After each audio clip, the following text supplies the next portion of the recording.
आपण आणि जे तुम्हाला पॅसेज प्रोव्हाइड केलेले आहेत ते कसे वाटले तुम्हाला?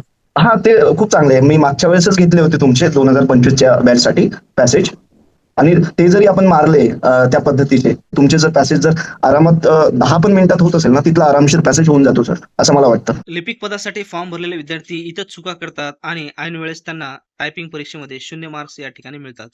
तर मित्रांनो, अजून 1 महिना झालेला आहे. अद्याप फायनल रिझल्ट या ठिकाणी आलेला नाही. शिपाई संदर्भामध्ये सुद्धा अजून काही अपडेट नाही, म्हणजेच फायनल आन्सर की या ठिकाणी अजून लागलेली नाही. त्याच पद्धतीनं क्लर्क या पदाचा अंतिम फायनल निकाल लागलेला नाही. तर नेमकं याचं कारण काय आहे? संपूर्ण माहिती या व्हिडिओमध्ये आपण पाहणार आहोत. त्याच पद्धतीनं लिपिक या पदासाठी फॉर्म भरलेला असेल, तर त्या विद्यार्थ्यांचे नुकसान, रिझल्ट उशिरा लागत असल्यामुळे काय आहे, तर या नुकसानीपासून आपल्याला सावध होण्यासाठी काय करायचे ती संपूर्ण माहिती आपण या व्हिडिओमध्ये पाहणार आहोत. सुरुवातीला आपण पाहूया शिपाई या पदासाठी. तर शिपाई या पदाची अपडेट का आलेली नाही आणि कधी येणार आहे? तर मित्रांनो, शिपाई या पदासाठीची अपडेट न येण्याचं मुख्य कारण आहे, तो म्हणजे या अगोदरचे प्रकरण झालेले आहे पेपर फुटीचा, तर तो त्यासाठी मुख्य या ठिकाणी कारण आहे. अजून अद्याप त्या सर्वांमध्ये रिझल्ट बाबत अजून काही माहिती या ठिकाणी प्रकाशित करण्यात आलेली नाही. याचा अर्थ असा आहे, की जो प्रकरण झालेलं होतं त्याबद्दल अजून निर्णय घेण्यात आलेला नाही. तर तो निर्णय घेण्यासाठी का उशीर येतोय मित्रांनो? कारण व्हॅक्सिनेशन सुरू असल्यामुळं त्या ठिकाणी अद्याप काहीच हालचाल सुरू नाही. तर शिपाई या पदासाठी जी हालचाल असेल, तर ते आपल्याला 10 जूनच्या नंतरच या ठिकाणी आपल्याला कळेल नेमकं काय डिसिजन घेण्यात आलेलं आहे. त्याच्यामुळे शिपाई पदासाठी या ठिकाणी ज्या विद्यार्थ्यांनी फॉर्म भरलेले त्यांनी बिनधास्त राहायचं. फक्त या ठिकाणी जी पुढील प्रोसेस आहे, शारीरिक क्षमता आणि विशेष अर्हता त्या परीक्षेसाठी लागणारे जे आवश्यक कागदपत्र आहेत, ते सर्व कागदपत्र या ठिकाणी काढून ठेवा.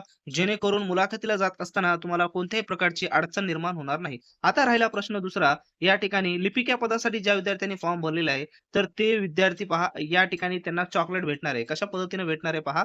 कारण जेव्हाही फायनल रिझल्ट लागेल, त्यावेळेस फक्त त्यांच्याजवळ 7 ते 8 दिवस टायपिंगसाठी शिल्लक असणार आहेत.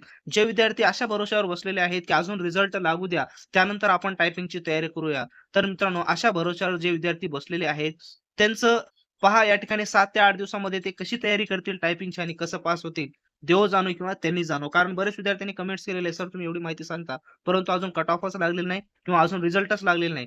तर अशा विद्यार्थ्यांना मी सांगतो, की आत्ता अजून तुम्ही तयारी सुरू केली नसेल, तर तयारीला लागा किंवा जेव्हा काही रिझल्ट या ठिकाणी लागेल फायनल, त्यावेळेस तुमच्याजवळ जी संधी असणार ती हातातून निघून गेलेली असेल. तुमच्याजवळ टाईम सुद्धा नसेल टायपिंगची प्रॅक्टिस करण्यासाठी आणि टायपिंग ही सोपी नाही, खूप अवघड आहे. हायकोर्टाची एकदम हाय लेव्हलची असते. यामध्ये चुकीला देखील माफी नसते. म्हणून मित्रांनो, टायपिंगची सुरुवात करा जर झाली नसेल तर.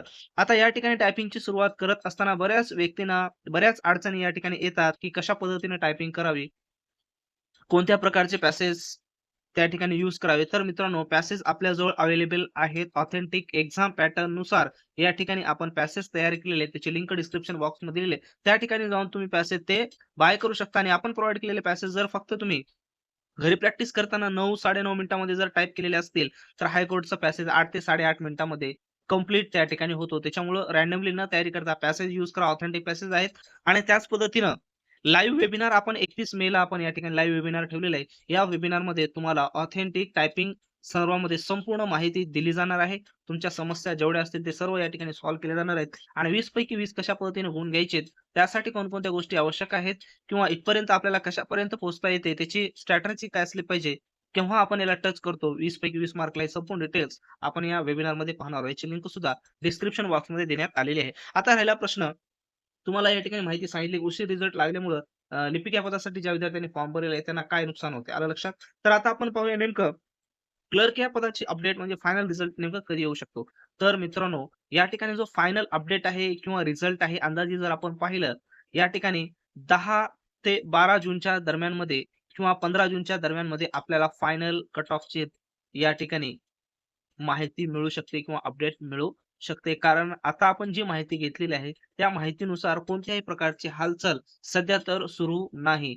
त्याच्यामुळं या ठिकाणी 10 जूनच्या नंतरच आपण अपेक्षा करू शकतो, की फायनल लिपिक या पदाचा कट ऑफ लागेल किंवा रिझल्ट लागेल. रिझल्ट कधीही लागो मित्रांनो, जेवढा उशीर रिझल्ट लागला तेवढं तुमच्यासाठी चांगलं आहे, जे विद्यार्थी टायपिंगची तयारी करायला. त्याच्यामुळं गोल्डन संधी आहे. उशीर जर रिझल्ट लागला तरी वेळ जास्त भेटलेला आहे. त्याच्यामुळे टायपिंगची तयारी करा आणि हा व्हिडिओ तुमच्या मित्रांना शेअर करायला विसरू नका.